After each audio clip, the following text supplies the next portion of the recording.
Assalamualaikum warahmatullahi wabarakatuh sa lahat ng aking mga kapatid sa pananampalatayang Islam at magandang gabi rin po sa lahat ng ating manonood, Muslim man o hindi. Ngayon po ay day 55 at welcome sa ating araw-araw na pagbabasa ng banal na Quran sa wikang Filipino. I-click nyo lamang po ang aking profile para sa mga naunang part ng aking pagbabasa. Hinikahit ko po kayo makibasa at magnilay kasama ko sa mga salita ni Allah na gabay para sa katauhan. Pagpapatuloy po natin ang pagbabasa kung saan po tayo nagtapos kagabi. A'udhu billahi minasyaitonir rajim. Bismillahirrahmanirrahim.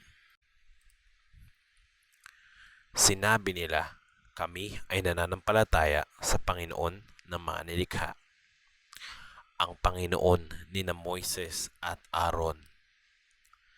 Sinabi ni Paraon, nananampalataya kayo sa kanya bago pa ako nagpahintulot sa inyo. Tunay na ito ay plano na ginawa ninyo sa lungsod upang palayasin ninyo mula rito ang mga mamamayan nito.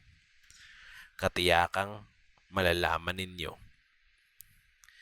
Tiyak na puputulin ko ang inyong mga kamay at paa ng magkasalungat at ipapako ko kayo sa katawan ng puno ng datiles lahat-lahat.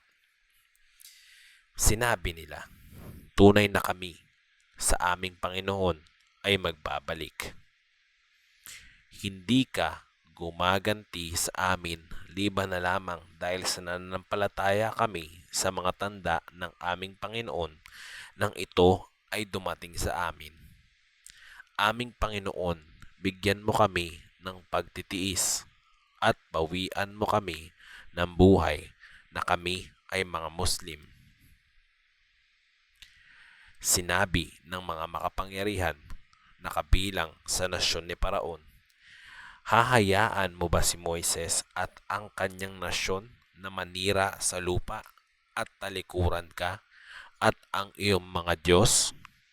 Sinabi niya, papatayin natin ang kanilang mga anak na lalaki at hahayaang mabuhay ang kababaihan nila at tayo sa ibabaw nila ang mga magwawagi.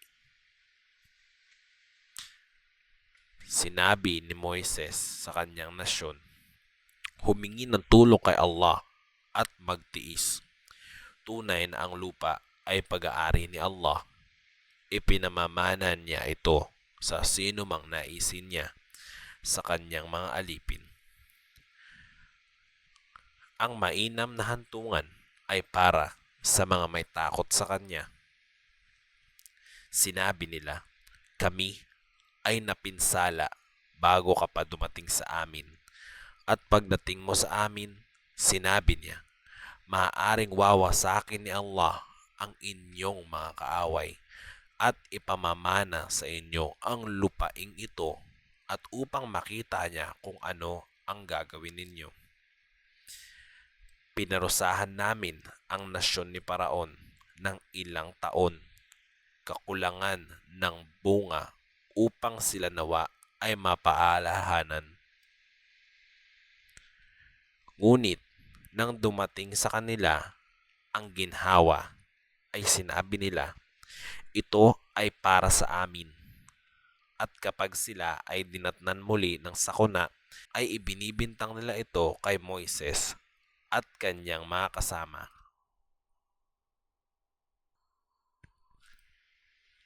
Tunay na ang kanilang kapalaran ay kay Allah lamang, ngunit ang karamihan sa kanila ay hindi nakaalam. Sinabi nila, kahit ano pang ipakita mo sa amin na tanda upang linlangin kami, kami sa iyo ay hindi mga naniniwala.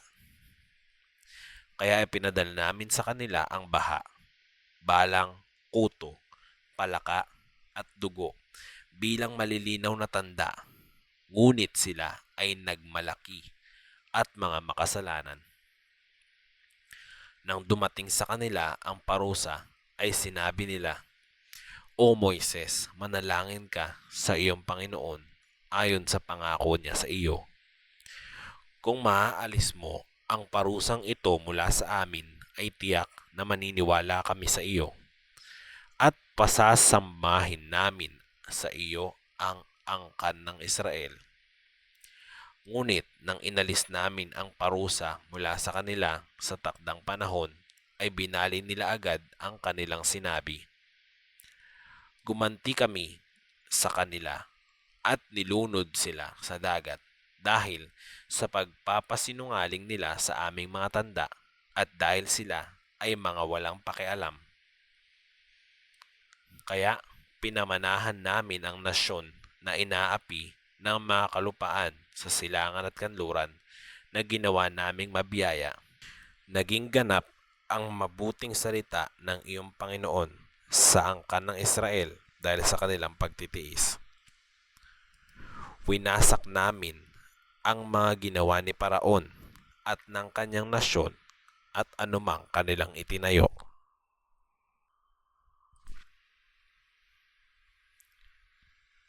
Itinawid namin ang angkan ng Israel sa dagat, ngunit nakakita sila ng mga tao na sumasamba sa kanilang mga rebulto.